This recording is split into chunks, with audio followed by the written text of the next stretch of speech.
Good morning guys, so itong gagawin natin video ay para kay Sir Harold. Dahil hindi ko na siya pinabiyahe, dahil manggagaling pa siya sa Ilocos Sur guys.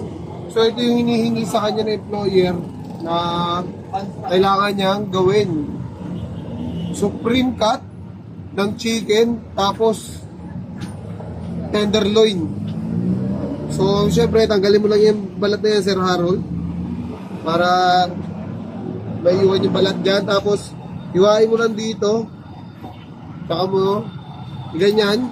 Pag nakita mo na yan sa joint, pag natanggal na yan sa joint, putulin mo na. Ganyan lang ang super cart. Ganun din dito sa kabila. Tapos bali, pag nakita mo na yan sa joint, tanggalin mo na yan. And then hiwain mo dito sa ibabaw. Pero syempre, knife ang gamit ko nito, knife.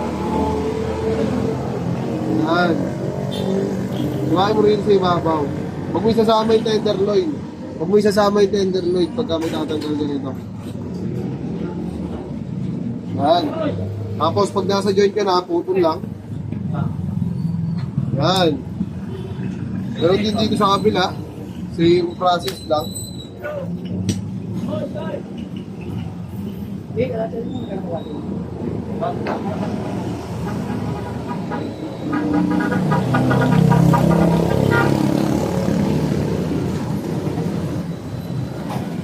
nakita mo na sa joint, iwa lang.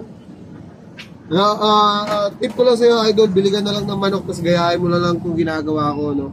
Tapos tsaka may pasa sa employer, ganyan lang guys. May iwan yung tenderloin dyan sa gitna, syempre, ng chicken. So itong tinanggal natin na to, kasama yung balat, ang tawag dyan, supreme cut na yan guys.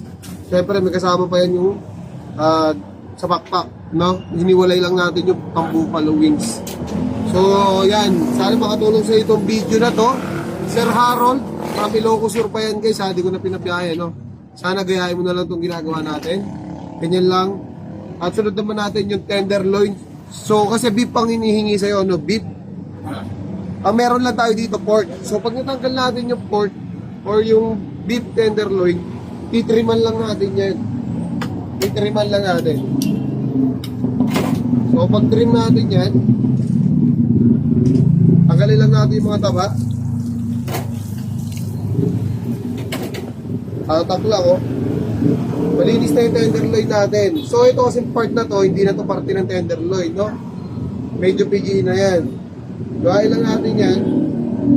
Tapos, hiwain lang din natin ito, yung dulo. Hiwasan lang natin yan. Yan.